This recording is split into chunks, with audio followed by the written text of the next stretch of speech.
Hello, everyone, and welcome to a special holiday episode 13 of the Saturday Morning Gaming Show. It is December 21st, 2019, and I'm your co-host, Thefatwizard, joined today with a new co-host, Alamaxia. How's everyone doing today? Alamaxia. It's so good to have you. Thank you. Thank you so much. Yeah. Happy holidays. Well, thank you. Right back at you. We're playing Home Alone today, and because it's kind of a short game, we're actually covering two games. First ever, we're going to be covering the Super Nintendo. Actually, we're covering the Sega Genesis version first. That's playing right now on the screen. That one was released in North America in 1992, and we're also playing the Super Nintendo one. That one was released in 1991. So we're going to cover the first doubleheader right back to back. We're going to cover the first Genesis one, the first 30 minutes, and then we're going to swap on over with no breaks in between to go to the Super Nintendo one for the last 30 minutes there. So, yeah, we're taking a look at the Sega Genesis version right now. Starts off with no real... Well, actually, there was a little bit of an introduction. I believe it shows like Harry and Marv, who are the two villains of Home Alone.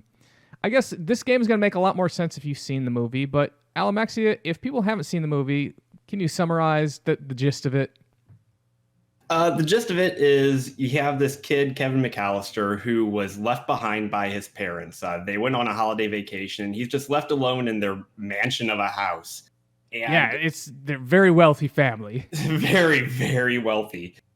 And he ends up trapping this house because there's these two bandits known as the Wet Bandits, Harry and Marv, that are trying to get in and steal everything. Yeah, Wet Bandits. How do they get that name? Do you remember that one? It's because they flood houses when they're done. Yeah, that's like they're calling all the water turned. Yeah, I think one of the Wet Bandits actually says that's their calling card. They're super proud of that.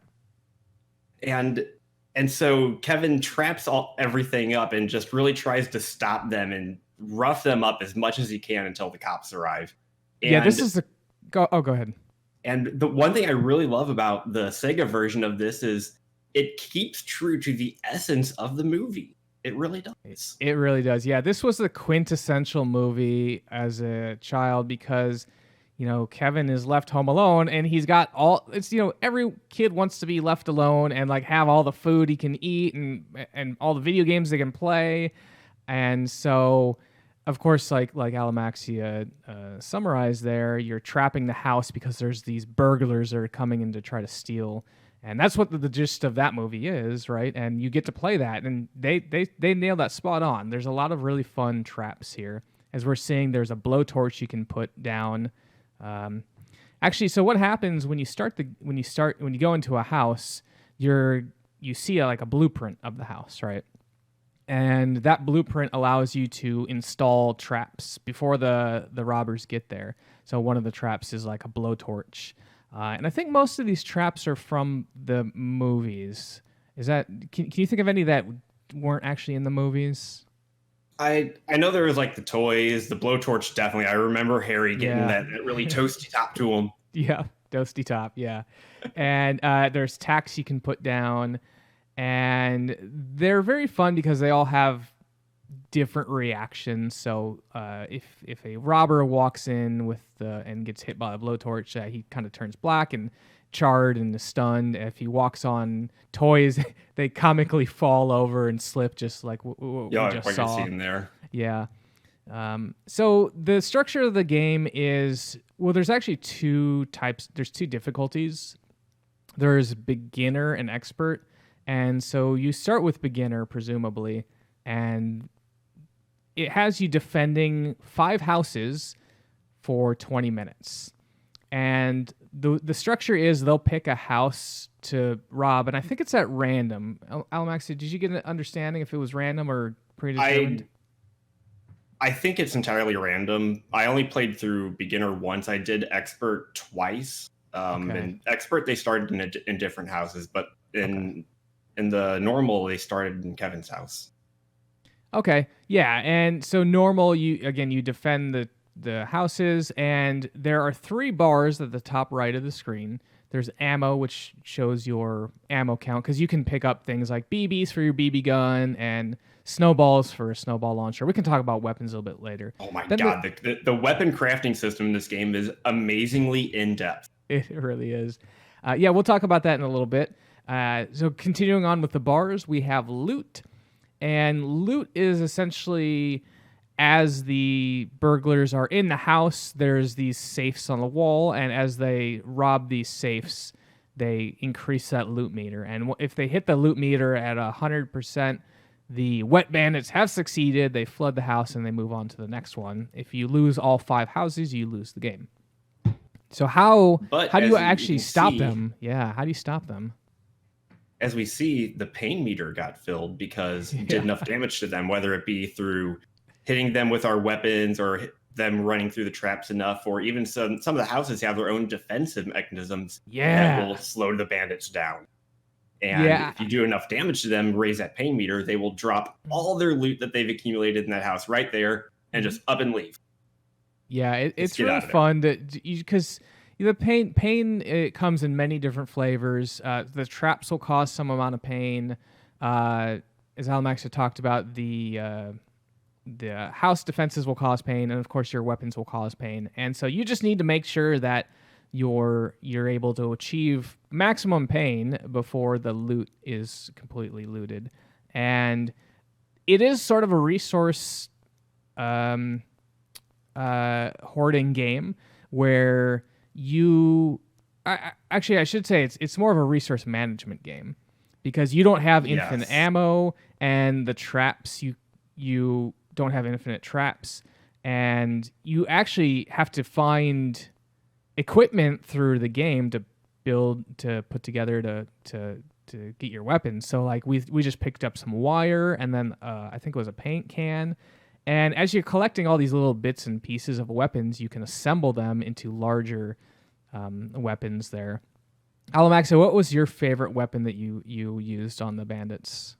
I really liked the snowball rifle. It was just direct to the point. Direct and to the point. What I didn't really care much for were the launchers and the mortars, because they were so hard to aim, because they shoot just at high arc, and it went over Harry half the time because he's so short. He's so short, yeah. So there's a couple different categories of weapons here. We've got the rifle weapons, and those, like Alamaxia was talking about, they shoot straight at the enemy, and that's going to be things that use generally a crossbow. And then they have the mortar weapons, which you were talking about, Alamaxia, which is they kind of start out at a 45-degree angle, and it's more like he's trying to play Angry Birds than trying to shoot robbers, right? And then you have the bazooka weapons, which are great because those, I think those were you're talking about your snowball launcher, because those shoot I think that's out, what you just used on the video right there, is the snowball launcher. And then you have launcher weapons that are kind of like mortar weapons, but they have a smaller arc, so they're quite a bit easier to use. Then there's actually some expert weapons. If you play expert mode, there's actually some different items you can pick up, which was really cool. Because expert mode, you have to defend all the houses for 40 minutes, but they give you some new tools and toys to play around with, so that's a pretty cool thing. In all, there's on normal mode, there's 16 different weapons you can craft, and on expert, they add 6 more, so a total of 22 weapons on expert. Again, it's oddly in-depth for a game that lasts only 40 minutes.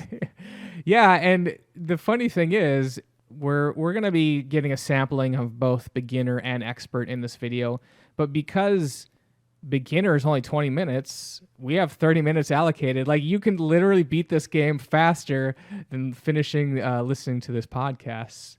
And I do recommend people take a look at it if they have access to it, because it's a very non-traditional Genesis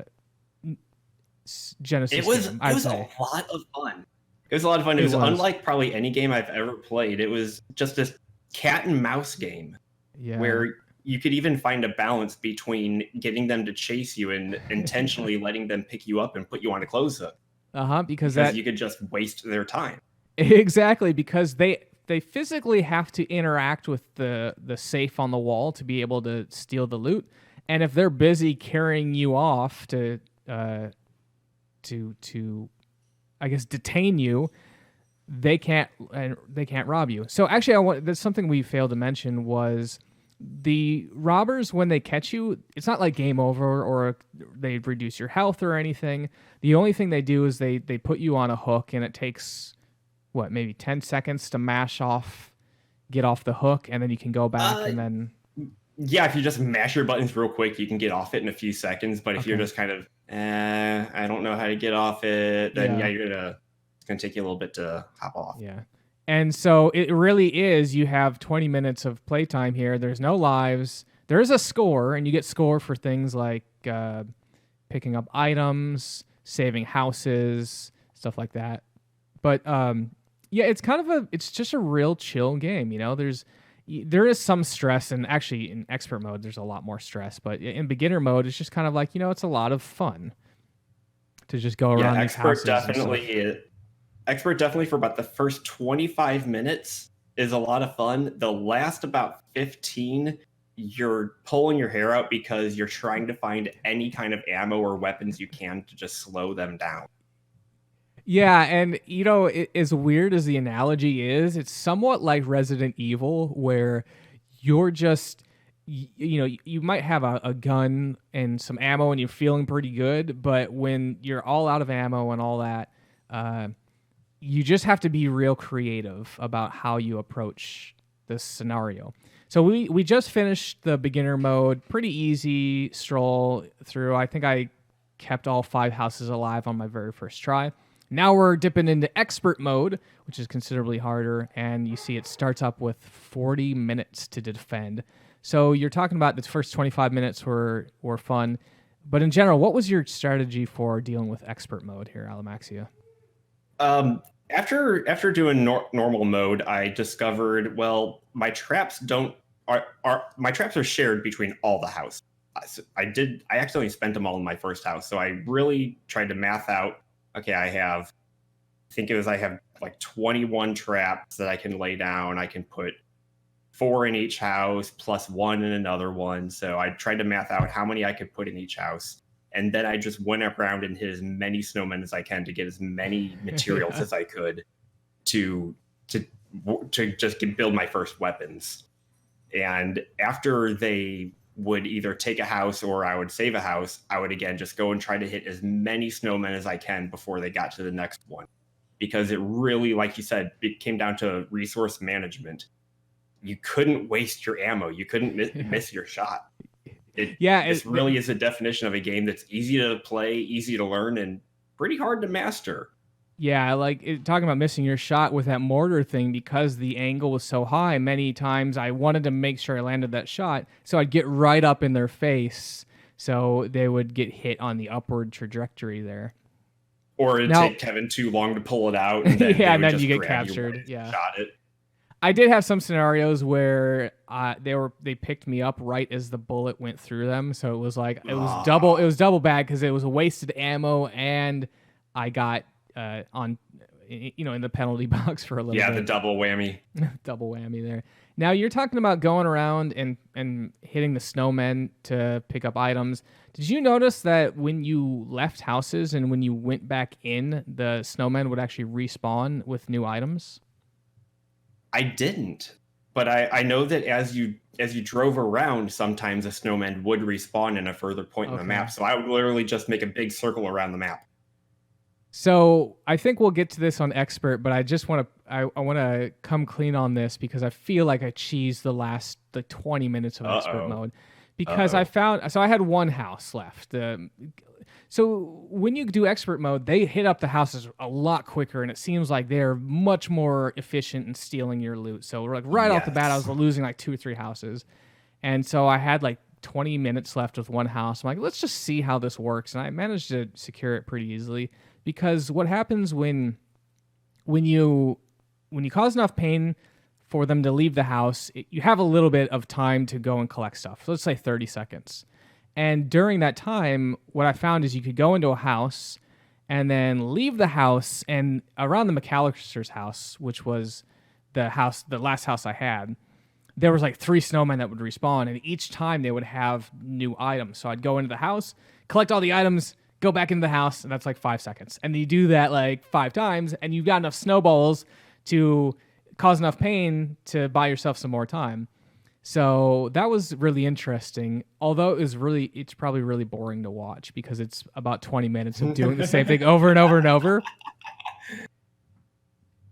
Yeah, we can see right here that they just looted everything in the house and just said, oh, they flooded the house. So get that named the Wet Bandits, and then they leave and go on to the next one. The next one. And the house turns blue. One thing I really enjoy is when they loot. So they don't actually show them flooding the house, or you don't really see any water. They just kind of walk out of the house, and Kevin's standing there with that iconic screaming pose, where he's got his hands on his face. And then he just moves on to the next one. Now, I didn't actually get to a situation where they looted all the houses, so I'm curious what happens. Although it sounds like you didn't experience that either. No, I didn't. Well, we're getting into another house here, and I wanted to briefly take a step back and talk about the different houses, because there are 5 houses in the game, and so there's the mansion, which is the starting house there, and it basically has 3 floors and a spider, and the spider will periodically come down and hit someone, including you. Yeah. I got hit many times. Alamaxia, are you a fan of spiders over there? I'm definitely not a fan of spiders. I keep a spider bro around the house because he keeps bugs away, but for the most part, no. And robbers spiders. Maybe, right? As it turns out. I know it. Knock them down a few times. Yeah. Let me run away from it. Additionally, there's an ultra modern house, and this one's very unique because it almost looks like it has those pneumatic tubes like from the Jetsons to go up and down levels. I don't know if you made that association. That really caught me off guard. Just that modern house. That was the point at which I went, hold on, where did I see this in the movie? They take liberties on the houses they rob here. But the fun thing about the ultra modern house is that there's this robot that comes out with this outstretched hand, and it will pick you or the bandits up and just electrocute them and drop them. And there was this one scenario where I had both Harry and Marv were next to each other, and it sort of they were in this wicked loop where the robot would pick up one of them, electrocute them, and then immediately pick up the other one, and then it just cycled through that, and it was brilliant because I was just standing there like I imagine Kevin just like having a heyday watching this. So that was really cool. I just picture him sitting on top of a TV because all the TVs were massive, and just sitting there with like a cup of milk and a cookie, watching them from 10 feet away. Because he was almost sadistic in a way. Very much so, yeah. Continuing on with the houses, we had the Colonial House. This is the only house that has 5 floors, and it's actually haunted by an old ghost, and that ghost shoots electricity from their hands. So there's actually 2 houses that have electricity that defends the house. But I didn't really go into that one. I found that most of the times the robbers wanted to rob the mansion, which was Kevin's house, and the mansion and the ultra modern house. So very rarely did I get to see the other houses. Then we had the old house, and this one's interesting because it's 3 floors, but there's an attic that can't be reached. So on the blueprint, it looks like there should be more, but there's only 3. And there's weak spot on the floors here, and they crumble when you jump on them. How many times did you jump trying to pick up an item only to have the floor give way on you there, Alamaxia? Probably every one of the floors at least twice. At least twice. And the funny thing is, you know exactly where the spots are, and it got me every time. I was like, oh, right, there's a thing there. So you can't jump there. But yeah, if you fall through the floor. What's really fun is with the floors is if you could catch Harry or Marv jumping over it and hit them with one of your guns, they would fall through it. Oh, that's amazing! I had no idea. All right, and also just knock them down that floor, so they have to climb all the way back up. It was real hard to time. That is some pro strats, my friend. I like it. And so the final house we have is a country house. And this one, oh, actually, so the old house doesn't have any defense other than the weak spots on the floors, but of course that won't damage them. Then you have the country house, which looks like it's the old grandma sort of style house with the rocking chair. But there's 4 floors there, and the cat guards that house, and touching it will cause it to pounce you and attack you. So, what is this really saying about cats? They're good defenses, but maybe very evil to children. I don't know. They'll attack anyone on sight. That's very appropriate there. Did you have any particular favorite house there? My favorite house was probably the ultra modern, just because it had a lot of interesting character to not only the layout, like you could actually, some levels kind of dip down a little bit and back up. Oh, that's true. Yeah. For some levels, and there was some ledges you could hop up on.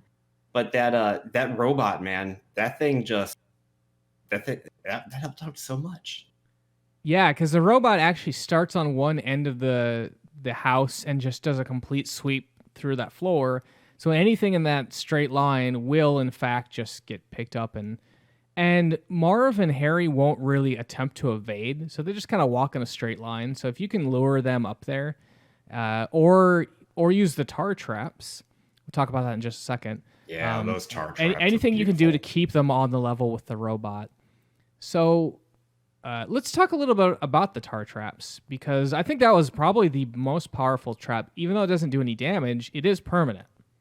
I would agree. Yeah, because most of the traps would go away after the guys hit them a couple of times, but the tar trap would just stay there. And the tar trap slows them down quite a bit. Probably, I'd say about 1/3 of the speed of what they normally do. And so, often what I would do, and I'm sure you did this as well, is you'd put a tar trap down, and you'd go to one end of the tar trap, and you'd shoot them, and they'd fall down. And then you're like, all right, well, you're down. I'm going to go to the other end of the tar trap and have you come back at me to shoot you. And as long as you have ammo, you can keep doing that. Yeah, and that was a great way to waste time. You could waste 3 to 4 minutes pretty easily, like you said, as long as you had ammo. Yeah, and again, I want to stress how important it is that you're just trying to waste as much time as possible, because especially on expert mode, there's 40 minutes. There's nothing you can do to make that timer go faster. It is real time, 40 minutes, go, right? Yeah, and your first time through expert, you don't really realize how important that statement is, that you're just trying to waste time. You're not trying to raise their pain meter as quickly as possible. Yeah. You're trying to waste time. Yeah, you literally want to wait until the last possible second on their loot bar and then max out their pain meter. The only reason you wouldn't want to is if you're going for a high score, because the score does take into consideration how much loot they were able to get up to, I believe. That's true. But the most important thing on your score is the number of houses that you save, because that will factor into your very end score. And also with the houses that you play, the number of weapons you use, like the number of different weapons, actually plays a factor into your score. Oh, that's right. Yeah. So you don't want to just use one. You're talking about using the snowball launcher and you love it, but you only get, I think it's 100 points for each weapon you use during that cycle. So you do want to kind of cycle through that stuff. So let's actually talk a little bit about the weapons. You had mentioned that there's a real interesting crafting system. Did you get a sense of how that actually worked? Do you want to explain that? So I started getting an idea of how it worked, and then I eventually looked up just a guide to see really what that's what I did as well. Yeah, because there were just so many combinations with the crossbow, which was one of the platforms. So with the crafting, there's 3 different pieces to crafting. You have your platform, your operator, and your ammo. Your platform is basically what launches the item. What's carrying your piece of ammo? Is it a crossbow? Is it a can, a scoop? And then your operator is going to be, how is it launching it? Is it like with a string or a balloon? Like the balloon might be it's throwing it through. And then the ammo is obviously what's being launched. So you have like glue, which you see that they just got glued. Or you have a bouncy ball that puts them into a giant bouncy ball that like turns them into this huge. It doesn't make any sense, but okay. It doesn't, or a snowball turns them into a snowman. Yeah, very but cute. they have But then they had those expert weapons that I made one of them. It was like a light, like a photo launcher or something. It just made them stop for a few seconds. But another one I really liked was the pepper ones. Yeah. Just made them sneeze uncontrollably. Yeah, the pepper one was great. I think maybe what you're thinking, what you made was the flashbulb shotgun. So yes. The combination looks like camera, wire, and flashbulb. Yes, that was it. Yeah. So in beginner mode, when you pick up items, and then you go to the crafting system, it will actually automatically assemble your weapons, and you can deconstruct them if you don't like them. But I preferred that. I wasn't a huge fan of trying the combinations of stuff. I did not know you could deconstruct them. Yeah. So on the right side of the screen, there's two. So when you go to the crafting screen, there are two icons. I think one looks like a screwdriver and one looks like a wrench. So the screwdriver, I think whatever the one is on the top, will allow you to craft the item, and then the one on the bottom, which I think is the wrench, will allow you to deconstruct whatever weapon you currently have selected. So that's really useful, especially on expert mode. If you run out of ammo for one weapon, and you're like, well, I want to deconstruct it to get the platform, and then use this on another weapon that I have ammo for. So that's that would have been helpful for me because I ran out of platforms for my last about 5 minutes. Oh, okay. Yeah, so if you would have deconstructed, you would have been good to go. I guess that's one of those instances where having your good old gaming manual would come in handy, instruction manual. Yeah, I'm actually curious. Very rarely do I look up at the manuals for when we recover these games. As a child, I love reading the manuals, but I'm actually really curious if they printed out all the combinations in the manual or not. I would suspect that they might have some, like here's like 3 or 4 to get you started, but I think I tried to look up the manual and I was only able to find like a French version of it. So I looked through and it at least had some pictures and explanations of things that probably would have been helpful. But all the different combinations, I really think that they probably would have kept that at least a little bit of history. Are you telling me you didn't learn French specifically to master this game? Oui? No. I think that means no in French. That's awesome. So we've got about a minute left, I think, in this video. So a couple last things I wanted to talk about. One of the items you can pick up is a tire, and that's a cool accessibility or utility item because some of the items in the house are on shelves that you can't get to normally. So what you'll do is you'll throw down a tire, and for some reason that tire makes you jump higher. I guess I didn't really think about how weird that was until I started explaining it. But think of it more like a trampoline. Wait, is it a trampoline or is it a tire? Now I'm really curious. It is a tire because the controls specifically say yes. Tire. Okay, so I don't know. Okay, I'm not going to think about it because it's like a monster truck tire. It is not a small like Honda Accord tire. This is like, no, you've got your big semi truck, monster truck, whatever, and you're throwing that. And like Link from Zelda, he just pulls it out of his back pocket and flops it out in front of him. Yeah, I think I had like 5. Poor Kevin was carting around 5 tires. It's like CrossFit Olympics here or something. So yeah, and you can see here on the video, I'm doing my sequence of just going into the house, collecting all the loot, and then going back into the house to respawn the loot and getting all that stuff. So eventually I figured out like I have pretty much unlimited ammo as long as I'm willing to just go around this loop over and over and over. Kind of makes me wonder, talking about speedruns on this game, I guess the world record for this game, speedrun, is probably like 20 minutes and maybe 40 minutes. I don't know. Although that would be fun. I'm actually really curious to see if there's any way that you could speed it up. Because actually, no, it's probably... I think the world record could be optimally 40, but when you think about it, there's time that you're in menus and stuff that do not count against the time. So if you're trying to construct a weapon, the time's essentially paused. So Actually, it might not be as And straightforward. does the time pause in the screen transition whenever they grab you? Good question. Yeah, so this might be more interesting than we originally thought. There, we should do some investigation on that. But that'll have to wait for another time. We're on to the next game. No sleep here because we got the holidays coming up, and we've got the Super Nintendo version playing now, Alamaxia. Going from Home Alone to Home Alone. Home Alone to Home Alone. Now, just kind of real quick thoughts. Which was your preferred game? My preferred game for gameplay and for accuracy to the movie was definitely the Sega one. I loved that one because I loved how you could really be heaven. And the Super Nintendo one, though, it really laid the foundation for more of a story because they actually had more of a cutscene.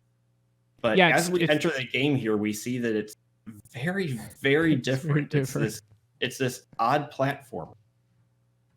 Yeah. So like Alamaxi alluded to, the game starts with a introduction of the wet bandits outside of the McAllister's house, and they're like, we got to get those jewels. And you know what I got a kick out of is they listed VCR players up there with jewels. And at the time of the movie, of course, VCR players were probably, $100 or something like that. But it's comically, I'm like, no, seriously, if you want my VCR player, come and get it because I can't get rid of this thing, right? But it is comic to think about, what was valuable enough to include in the needs for the wet bandits here. Here you got VCRs, bags of money, and candelabras. Candelabras, yeah. It's like, that's kind of weird. But in a mansion like this, I guess it makes sense. And we are in Kevin's house here. So we're at the first, the Genesis game we're playing cycled between like a top-down view of the sledding to go from house to house, and then a side view. We are strictly in a side view for the Super Nintendo one, and this is more of a traditional platformer, I'd say. Where you're, it is scrolling left to right, and there are enemies that come at you from the screen, and essentially just things you want to avoid and stuff like that. So although the enemy we've been seeing so far on there is Harry. It took me a little while to actually figure out that was Harry. It looked a lot like Odd Job from Goldfinger. I actually had no idea who it is because it doesn't look anything like Harry, so I'm really glad that you pointed that out. The other one, Marv, actually looks like Marv because he's a little bit taller and more. He's got that hair, the real short curly hair that just really homeless look. Yeah. But okay, I guess that is Harry then, huh? I don't know. But so in this one, you actually do have life, and if you get hit, they call it power, and if you get hit 3 times, you'll essentially die. And of course, Kevin does his. He has the scream, and he puts his hands up, and it just cuts to a little image that's like, "Oh no!" And then you restart. What I thought was an interesting point of trivia on this game is this is one of the first Super Nintendo games that actually had digitized voice acting. And so I can't think of any voice acting that occurred other than Kevin saying, "Ah!" But there you have it. The basis of all voice acting in video games, maybe? I don't know. I don't know that we want to put this game on that pedestal, but that's what my notes say, so we're going to go with that. Yeah, this guy here is I think this is just a different version of Marv. I don't know. Okay. Yeah, because this is a guy with like an umbrella and a hat on, like a skull cap hat. So the premise of this game is there's 4 different levels, incredibly short game, but you start out in the Kevin's house, and what you need to do is you need to collect, I think it's like 20 pieces of loot. So there's some trophies, some candelabras, some jewels and money bags, and you want to pick up all those things, and then you throw them down what looks to be like the clothes chute. Is that what they call them? Laundry chutes? Yeah, laundry chute. Yeah. Right? Yeah, I was like, what is this, a laundry chute? And I just went over and hit up on it, and all the things in my backpack went out. Yeah, and going down to the vault. Yeah, down to the vault, and you'll pick those up later, but you can only carry, each house increases the amount of loot you have to both get and carry at the same time. But in the first house, I think you can only carry 6 pieces of loot at once. So you have to do a lot of back and forth, because I think, you got to pick up 20 pieces of loot. So that basically means fill up 6, drop it off, fill up 6 more, drop those off. Yeah, I think it went, I think it was like 6 in your backpack for the first level, 8 for the second, 10 for the third, and I think it was also 10 for the fourth level. Okay. And once you collect all the loot, and it looks like there's actually more loot in the house than you actually had to collect, which is nice because some of the loot's kind of hidden. Once you do that, would actually take it out from in front of you. We saw earlier we knocked right. down like a brooch, and Harry just ran straight over and picked it up and ran off. Picked it up, yeah. And he plows right through you, and he doesn't care about you. He's just like, I'm just getting this loot and getting out of here. Once you pick up all the loot, you see a brass key that falls down to a door that's normally locked, and you use that key to open up the cellar. And the cellar, the first house is a jumping puzzle, so there's bats that infest their cellar, and the bats come on 2 levels, on like high and then low. So it's kind of like jump, don't jump, jump, don't jump, that sort of thing.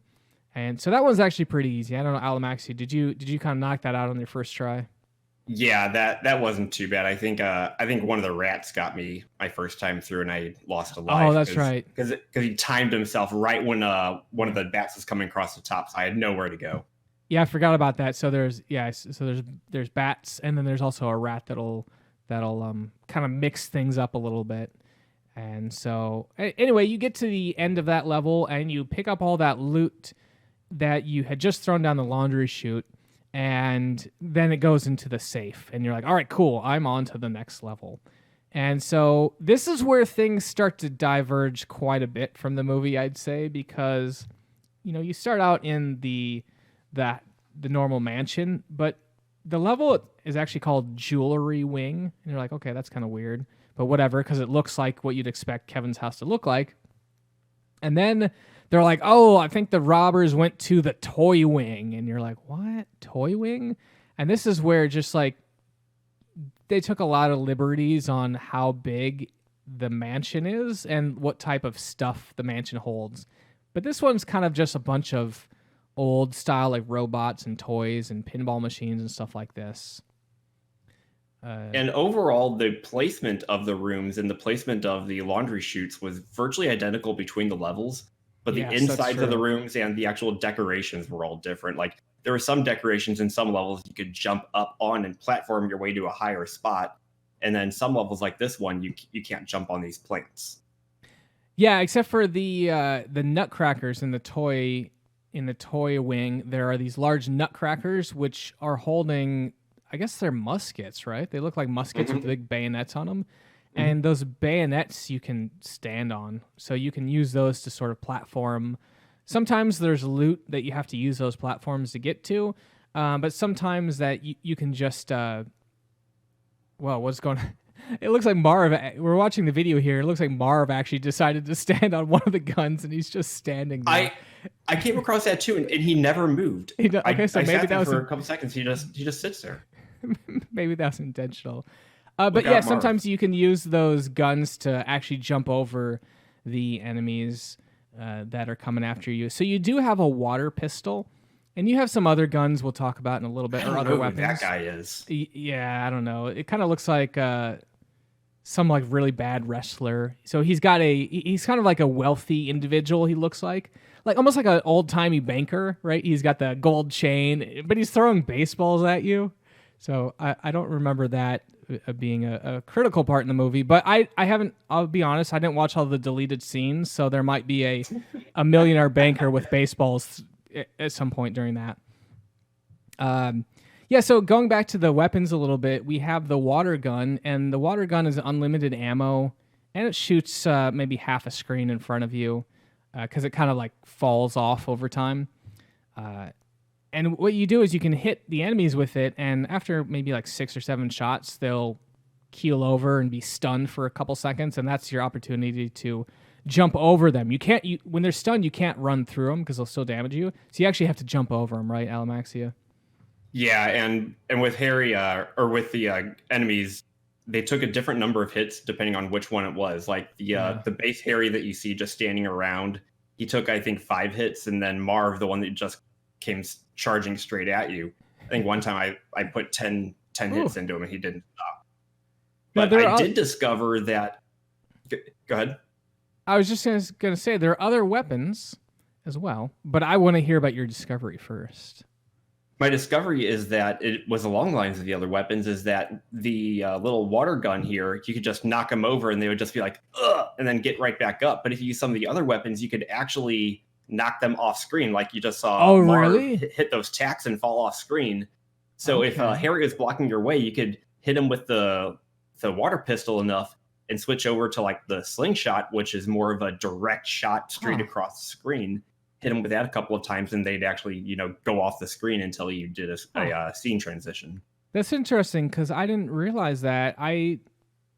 So you talked about the tacks. I noticed that if you lure them over to a tax, or you lure them to the tax, they'll step on it and they'll fall off the screen. You don't have to deal with them. But the weapons that you can use, so there's like baseballs you can use. There's actually a gun like a BB gun you can use. There's a slingshot. But when you hit them with those things, the sound that it played was always sort of like, it sounded like they were invulnerable to it. It makes kind of a clinking sound instead of like a squishy sound that you would expect. So I was like, is this weapon are they immune to this weapon? And you see the bullet just bounce straight off of them too. Yeah, so I kind of just stopped using it. So that's really interesting to hear that those could actually knock them off the map permanently. So and that does change strategy. I think it only made the squishy sound when they were doubled over. So definitely try it. Pull up the game again and just give that a shot. Yeah, cool. So did you have a weapon that you liked the most then? I really just stuck with the water gun for the most part. The game was easy enough that I didn't find the need to use any of the other weapons. The game is definitely tailored for a younger crowd. Yeah, I think the platforming is not difficult. Not at all. I think the only things I really had some difficulties with were the cellars, level 3 and 4, because the cellars get a little bit more complicated. And again, you don't have a whole lot of damage to soak up here. So you can get hit 3 times before you have to redo something like the whole cellar. But we just made it to the second cellar here. This one's super creepy because there's a bunch of spiders that are moving up and down and left and right. So you have to time your jumps and you have to go in between them. And then you get to the end. But this time there's actually a boss. It's a huge tarantula. It's like, it's so gross, right? But they have a... Good thing we have a trusty brick to squish it with. Yeah. It's just a really weird way to fight a boss. But it's kind of fun because you get a sort of a rhythm down. So what happens is you get locked into a specific screen. You can't move off the screen. And the boss will come at you from the left to the right and the right to the left. So it kind of follows you. And in the middle of the screen is a brick. And you have to hit the brick, and then it falls down and it hits the enemy, if the enemy happens to be below it. Every time you hit the enemy, it will speed up. So the first time you hit the spider here, it's pretty easy to time it. But after you hit the spider like 4 or 5 times, it's going pretty quickly. And so you're just like, I'm just going to keep jumping at this brick and hope that it hits it, right? Yeah, and I wasn't sure how many times it would take. I mean, obviously, with a game like this, just keep hitting it until it falls over. Yeah. And it was very clear that you were doing damage to it because when you hit it, it's kind of stunned for a second, and that gives you an opportunity to reposition yourself safely by jumping over it or whatever. So we did complete level number 2. We're now on to level 3. This one here is the electronics wings.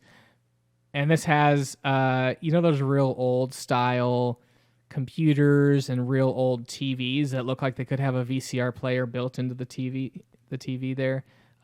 That's how rich they were. And digital clocks. Digital. Can you believe it?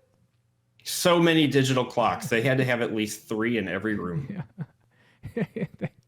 Just need to know what time it is at all times. So we're one thing I do want to point out with the kind of treasure hunting in this is that you see us jumping around, and it isn't just jumping around left and right. I was also mashing up and down a lot because some of the platforms you wouldn't actually land on, or you wouldn't find the item unless you were hitting up over it. So it was very much jumping around very aimlessly and trying to hit every single sprite that you could. Yeah, because sometimes by jumping, you would activate some sort of trigger that would be like, oh, that's where the loot was, and it pops out. Or like what we just saw, we just landed on that little gold outlet there. Yeah. And we kept running through it, and all of a sudden, oh, we landed on it. That's something else we can land on. And we'll see probably later on, there's a little jumping puzzle we can do to get to a piece of electronics that involves hitting like 3 or 4 of those in a row. Mm-hmm. Now, while we're still investigating the electronics wings, let's talk a little bit about lives and the collectibles you can find that allow you to increase that, Alamaxia. What did you think about the particular food item that they had?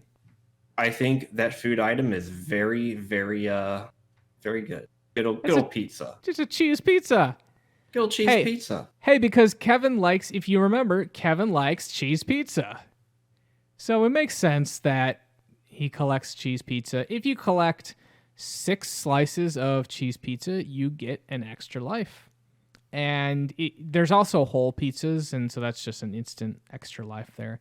There's also what looks to be a cookie, and that cookie will increase your or restore all your health. Does it restore all your health, or is it just restore one little pit? Because I thought it was all of it. Okay, there might be, yeah, there might be 2 different cookies that restore maybe just one, and then all. Yeah, I have to go back and look because I wasn't quite sure there. But just like all the other items, or not all the other items, I should say, unlike all the other items, the pizza is always hidden.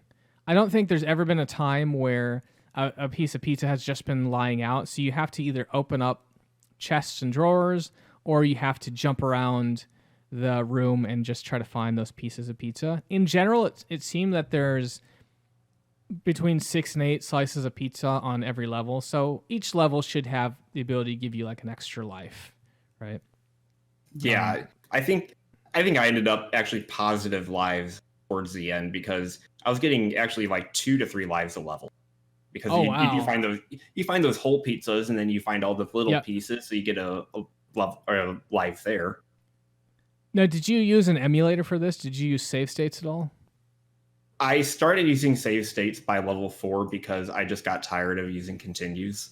Yeah, exactly. And I kind of did the same thing where as far as I can tell, the levels are pretty static. And because a lot of it is just kind of hunting around for items, it wasn't necessarily fun or challenging to like replay the level if you die on Cellar. It was very repetitive. Yeah. So I very quickly, I'm just going to save state in the Cellar part because that's the only part that really requires some sort of mastery here. And that allowed me to just kind of burn through the game a little bit faster there.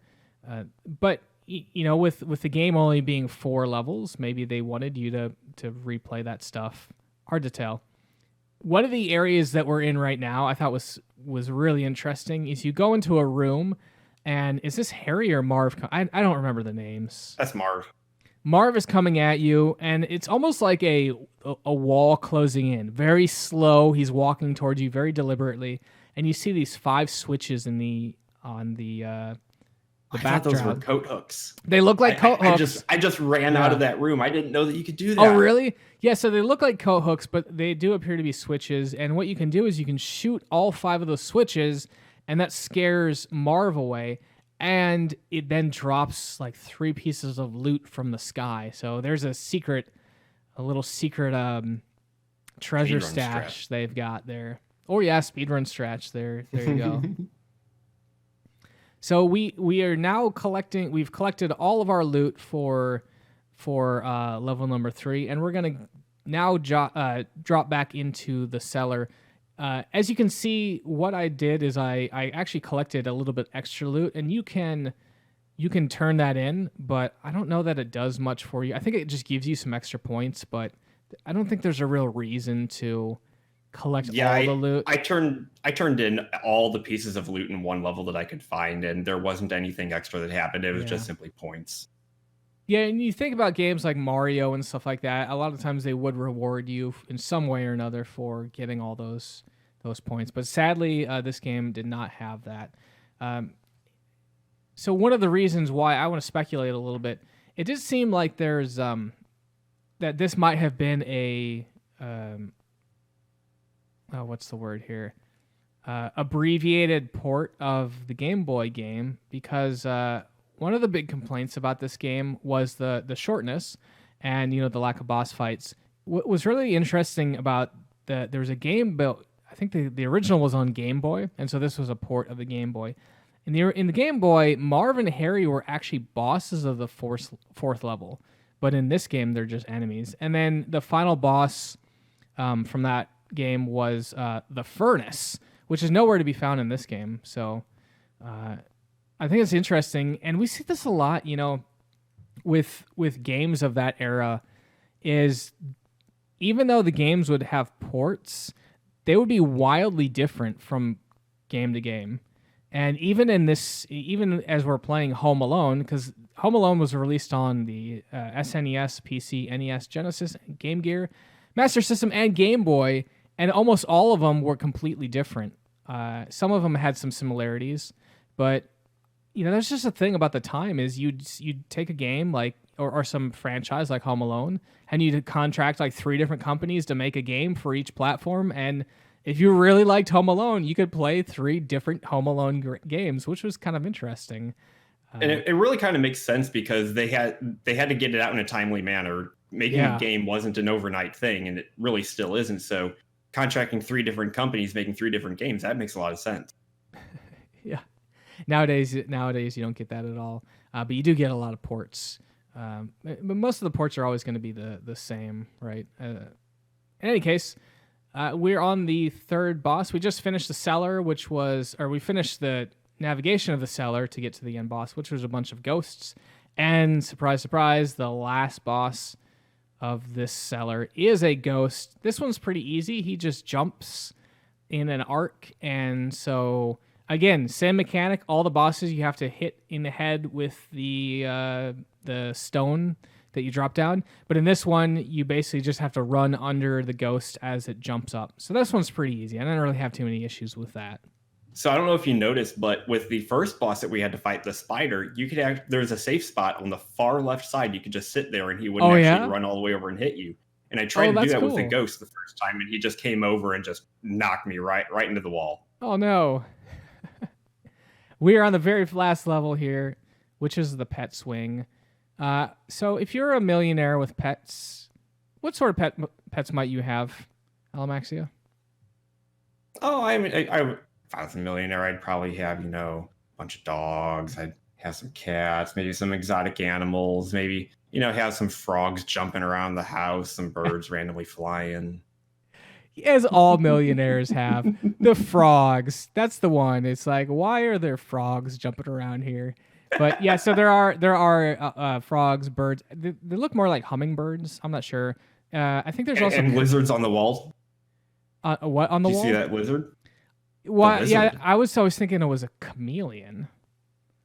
But you can pick those up. That's actually loot. I believe that's actually loot. Yeah. But they will actually climb up the wall and go away. So I thought that was cool. And so you pick them up, of course, and then you deliver them to your trusty laundry chute. I'm surprised that they're cool hanging out in one spot down there. You don't go down to the cellar and there's a mess of animals that have all just kind of very well behaved. They're almost like Kevin squished them in his pockets as he was carrying them around the house. But we'll assume that Kevin was no animals were harmed during the making of this video game. One of these rooms we just walked into has some toy blocks there, and I just get a kick out of it because they spell dad, D-A-D, and I just think that's hilarious that I could just imagine the designer being like, we need to make this a kid's room, and they're like, I don't know, what do kids like? And they're like, they like toy blocks. Cool, what do they do with toy blocks? I don't know. They spell dad. There you go. Stick it on the level and make. It's just like.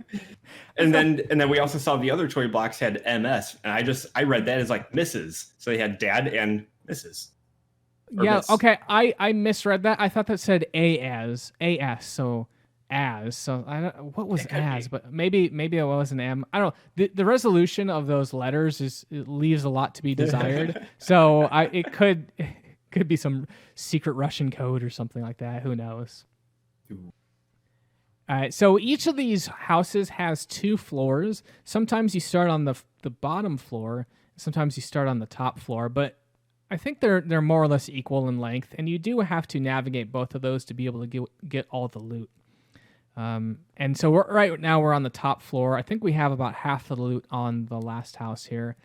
But before we go any further on this, I wanted to talk briefly about the start of the level, which is always what looks to be Kevin's bedroom.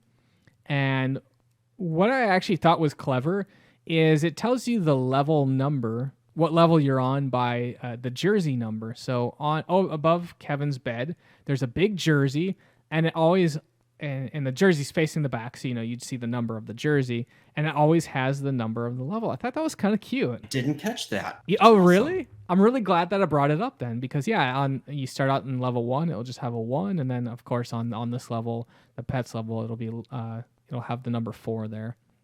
Yeah, because honestly, by the time I got to level 3 and saw that it was just kind of the same collection going through the same house, a little different, I thought it was going to be something almost procedurally generated, like it's just going to go on forever and you're just going to keep collecting. Oh, that would be a nightmare. Oh, no. There's no end credits. Well, this game, talking about just the length of this game here, this game is pretty short. I think I use save states to get around the cellar to kind of optimize that, but I think I beat this game in like an hour and a half. Alamaxia, how long did it take you? I'd say about the same time. Okay. And even without save states, it's a game that's easy enough to pick up, easy to learn, and also really easy to master. So I'd say within 2.5 hours, you could get to the last level without even losing a life.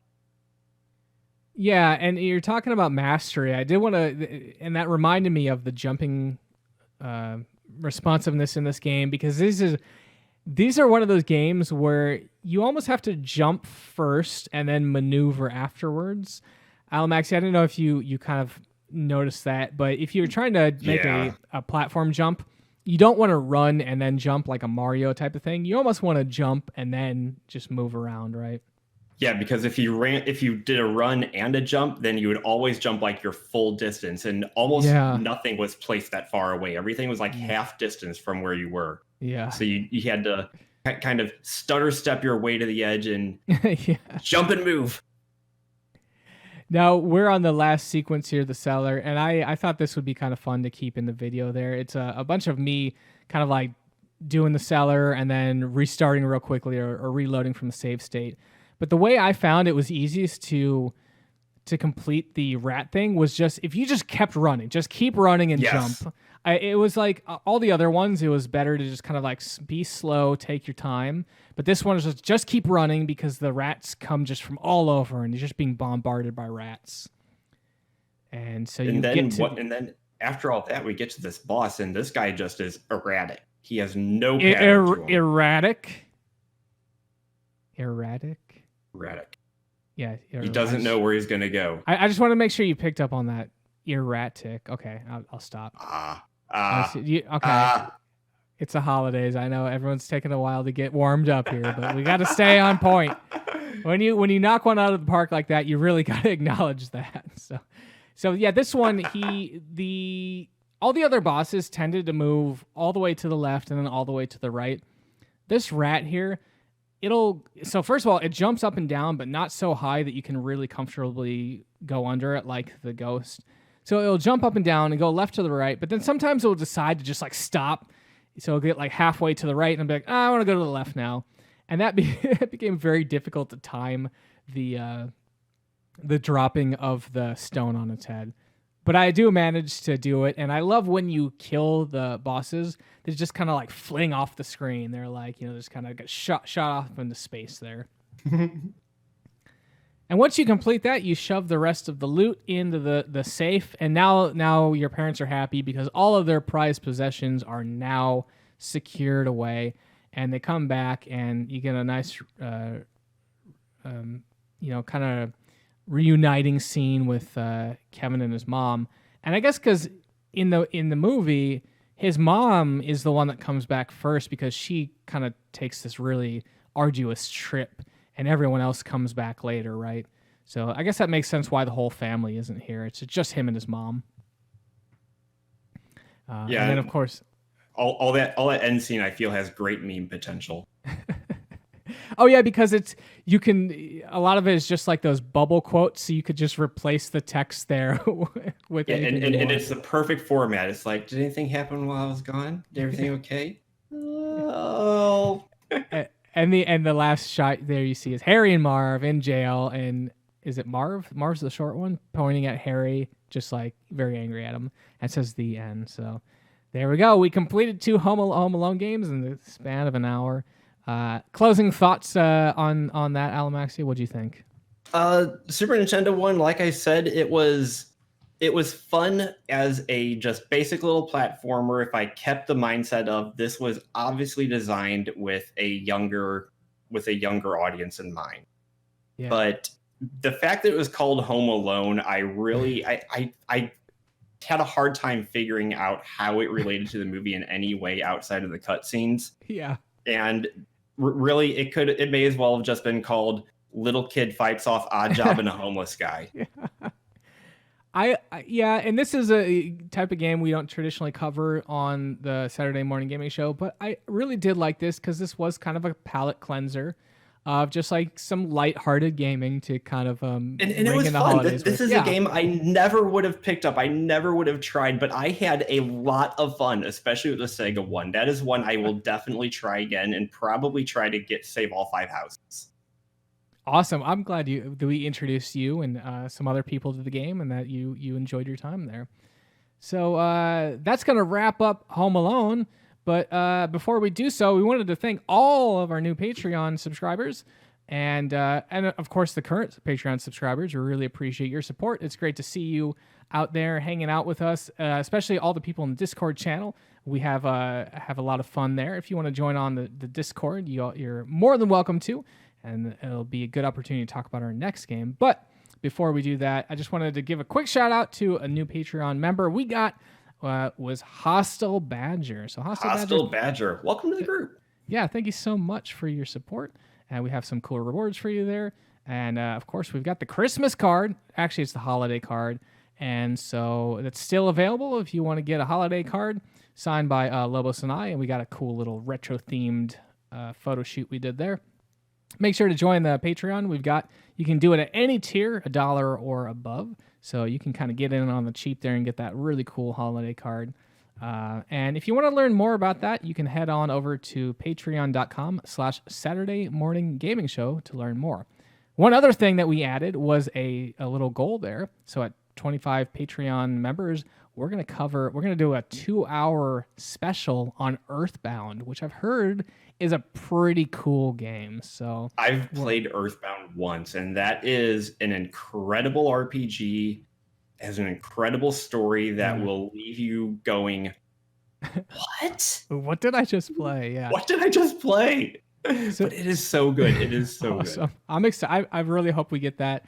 I really want to check that game out. We're about halfway there, so if you really would love to see some Earthbound coverage there, you might want to check out our Patreon there and see if the rewards interest you enough to toss us a couple bucks there.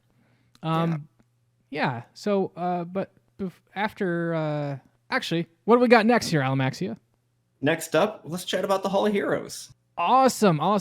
So the Hall of Heroes is a chance to really be recognized for playing the games that we talk about every episode. And so the way it works is you complete the game, and then you snap a photo with your name somewhere nearby and send that image in, and you get some points to be added to our Halls of Heroes here.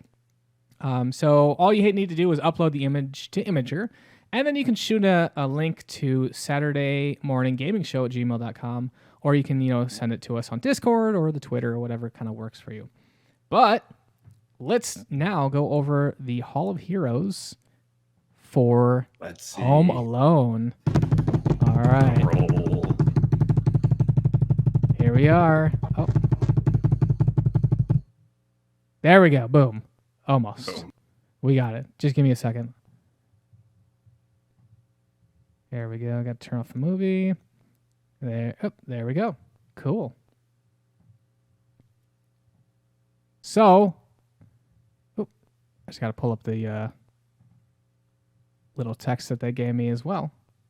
Cool. So, the first up, we've got Hostile Badger, and Hostile Badger did complete both games, so he'll be getting 10 points. Hostile Badger says, discovered your podcast a couple weeks ago on the recommendation of one of your new hosts, Xwater. Well, thank you so much, Xwater. Xwater, a great person, really fantastic streamer, and we're glad that he's sharing some of the love with us as well. And Hostile Badger been pretty active in Discord. Thanks for the chat. He also continues to say, excited to submit my first completion, and he attached. Couldn't get the Mega Drive version to work on a RetroPie, but we got it to work on eventually there. So I only played the SNES version. Definitely a fun little game, and I don't remember playing it before, so thanks. Keep up the great shows. I'm really enjoying them. So yeah, Hostile Badger's got 2 images here. He's got that one and that one. Keep trying. Teacher's Pet is the score he got there. Awesome. Thank you so much. Next up, we've got Mackie Mole. Mackie Mole says, enjoyed both versions of the game. Couldn't pick a favorite, but did spend too much time on the sledge racing round. So yeah, the sledge, running around the sledge. By the way, we didn't talk about the sledge, but it's very, like, you can bounce off houses and shrubs and cars very easily. The physics on there's a little wonky. And if you actually took your sled fast enough and hit a fire hydrant, you can knock the fire hydrant off and get 50 points. 50 points. The next one's actually Alamaxia. Now, Alamaxia kind of came in here at the last moment to help cover for the show, so we did give him points there. But Alamaxia, he sent in 2 images, completing both games, of course, and he says, 2 very different games with different approaches. Neither one does even a remotely good job of capturing the story of Home Alone. At least the Sega version gave Kevin traps, weapons, and a goal to stop the bandits. At least it has some of the core essence of Home Alone, luring the enemy into traps and defeat them. So awesome! Thanks, Alamaxia. Congrats on beating both of those. Oh, and he gives some scores here. He says Sega 6 out of 10, SNES 3 out of 10. So not a good 10 on that one. And of course, the last one we got Gaming Signer. Gaming Signer did only manage to beat one of them, but he still gets 5 points for that one. And he didn't leave a note, but I'm sure he wanted to wish you all happy holidays. So congrats to all of those individuals here.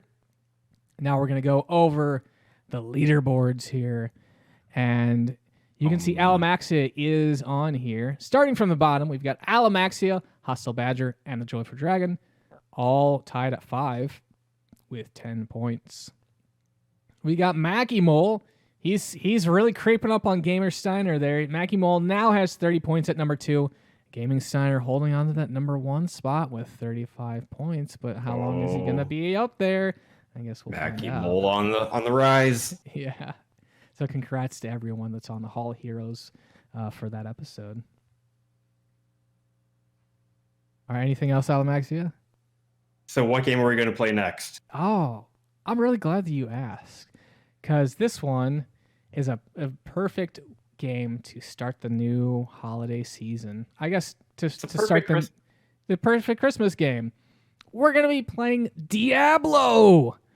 Yes. And so technically it's the Diablo plus Hellfire expansion. And this was actually recommended to me. Someone shot an email to the Saturday Morning Gaming Show. Said, hey, you should play Diablo. I was like, that's a really great idea. We should play Diablo. And so guess what? We're going to play Diablo. And so... yeah, go ahead. And that's one that I've never actually beaten. I played Diablo 2, played Diablo 3, beaten those numerous times. Diablo 1, I got to the first boss and hightailed my way out of there and then uninstalled the game because I was too terrified as a little 10-year-old playing that. It's a really great game. The progenitor of a whole genre, I would say, of video games there. And so one of the things... just to be clear, this isn't an advertisement and we're not sponsored in any way, but I do want to make listeners aware that GOG.com does have that package up on sale for like $9. So it's the Diablo plus Hellfire expansion. So you can get in relatively cheap there on that real classic game. And it does have multiplayer support. guess what, Alamaxia? We're going to be coordinating people in the Discord to play along with us. So we also encourage people. Yeah, actually, what's really weird about Hellfire is it doesn't actually have multiplayer. So the original game does, but Hellfire doesn't. I don't know. And we can also do some PvP. If you'll want to do that, you can play PvP. But I do encourage everyone to jump into the Discord. Tell us what character you're making, and let's try to coordinate some playtimes, because that game is really shines when you have some teammates there. So let's get some over the holiday break. Let's get everyone in that Discord channel and playing and slaying demons together. Well, sadly, we have reached the end credits of this episode, and we wanted to thank everyone for watching us on Twitch. That's twitch.com/Saturday Morning Gaming Show, or for listening to us on the podcast. And our Twitch airs every other Saturday, 9:30 a.m. Central U.S. time, and the podcast releases the following Sunday. So make sure to follow and subscribe on your podcast on iTunes, Spotify, Google, or whatever your platform of choice is. And of course, if you have any feedback, we'd love to hear from you. Just drop us a line at Saturday morning gaming show at gmail.com. Or follow us on Twitter at SaturdayMGaming. And a special shout out to TechnoAxe for much of the music this episode. For Saturday Morning Gaming Show, I'm Alamaxia. And I'm the Fat Wizard. We'll see you January 4th to ring in the new year with Diablo and Hellfire. Happy holidays, Merry Christmas, safe travels.